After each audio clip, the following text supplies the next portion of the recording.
Big respect, my people. How you doing? We are back with Sunny's daughter, and I just want to say thank you so much to those people who have already begun watching and those who have subscribed. This is a massive story, and it's a lot to tell. It's emotional at times, so I just want to thank you for sticking in there with me.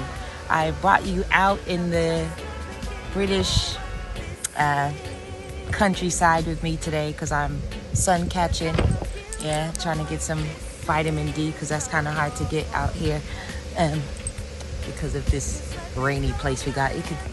So as I told you before, the journey to the US was quite an interesting one.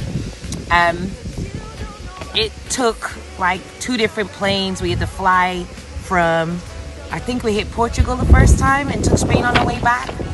So inside these trunks, it took me a week to get through the trunks and decide what to keep and what to throw away.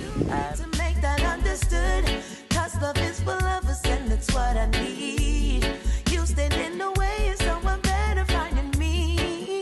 Was giving you the benefit of the doubt, but don't expect me to read your mind or work it out. If it's not, as I said, my dad's a hoarder, so it's always hard to know what to keep and what to throw away. My dad didn't only write songs, he wrote plays, he wrote poems.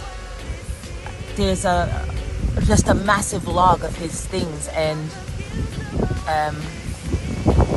there was a lot of things that I couldn't decide, like old newspapers, certain articles he would have kept, certain ads for certain things.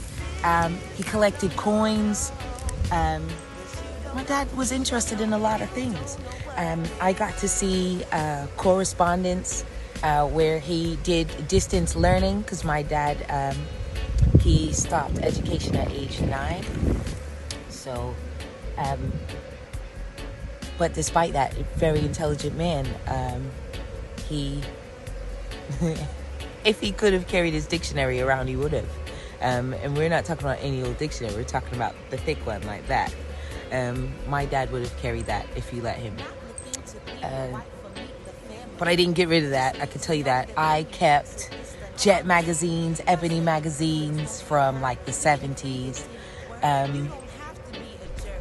It's really tough. I didn't have any help. I didn't have any house clearing help, so to speak. The help I did have was my sons.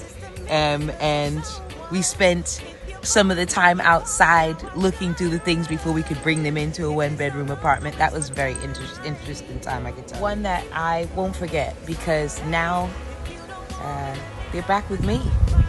They are back with me, and it's inspired so much. So going deeper into this, I'm hoping you keep it right here at Sunny's daughter. As of course you know, I'm telling this story in bits and pieces. It's gonna unfold in a really, really wonderful way, and I just hope you stick around so that you can see how it all unfolds. You can get to hear some of the music and see some of the creations. I think you're gonna get to hear some of what he was working on, and I'll put some links as well if you want to check out Sunny's music. Maybe you know Sunny's music. If there's anybody out there that knows any of the musicians from the 60s or 70s in Jamaica, please let me know. I'm still doing some serious research here and some serious digging, and I'd love your support and your help in helping me piece together this piece of a mystery, whole lot of the journey, and keep it right here with Sunny's daughter. If you listen, I'm out.